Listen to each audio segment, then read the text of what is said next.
There must be something wrong if investors have a party as soon as you announce your retirement.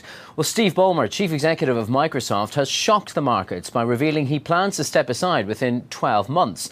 And that shock has turned to glee, with Microsoft shares taking off like a rocket. They were up as high as 9% at one point. They're currently up by just under 7.5%. Well, joining me now from New York is Fox business correspondent Jo Ling Kent. Do you get the sense that Steve Ballmer's been shafted?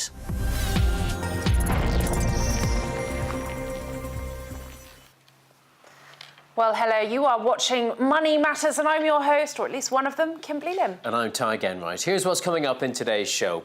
No rate rise anytime soon. The message from the Fed Chair Janet Yellen as she sends shares surging and the dollar into a spin. Predicting where the global economy will go is tricky, but Yellen stressed the Fed is ready to respond to the economy's twists and turns as necessary. Bobby Rebell has the story. Good evening and welcome to this month's Crime Call. Once again, we're calling for your help with some Garda investigations.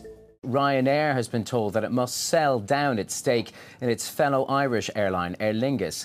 After an investigation by the Competition Commission, it's been ordered to reduce its shareholding from 29.8% to a maximum of 5% because of competition concerns about the air travel market across the Irish Sea. Well, the credit crunch is, of course, still fresh in all our memories. And just as we thought we were getting over it, then came the China crunch, with warnings of another global slowdown. Well, finance ministers and central bankers from the G20 countries are in Shanghai to discuss what, if anything, they can do about it. The economy's been recovering faster than we'd thought. Revised figures from the Office for National Statistics show that GDP expanded by 0.7% during April, May and June. That's 0.1% higher than the ONS's first estimate of second quarter growth. That was 0.6%. For legal reasons, we can't always provide a lot of detail on ongoing cases. But we can tell you that 8 other arrests have been made from the murder cases we featured throughout the series. And we'll come back to you later tonight with more information on some of our ongoing appeals. Well, tougher measures to name and shame employers who don't pay the minimum wage are being introduced.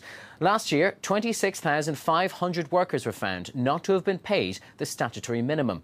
And ministers say that almost £4 million has been recovered in unpaid wages.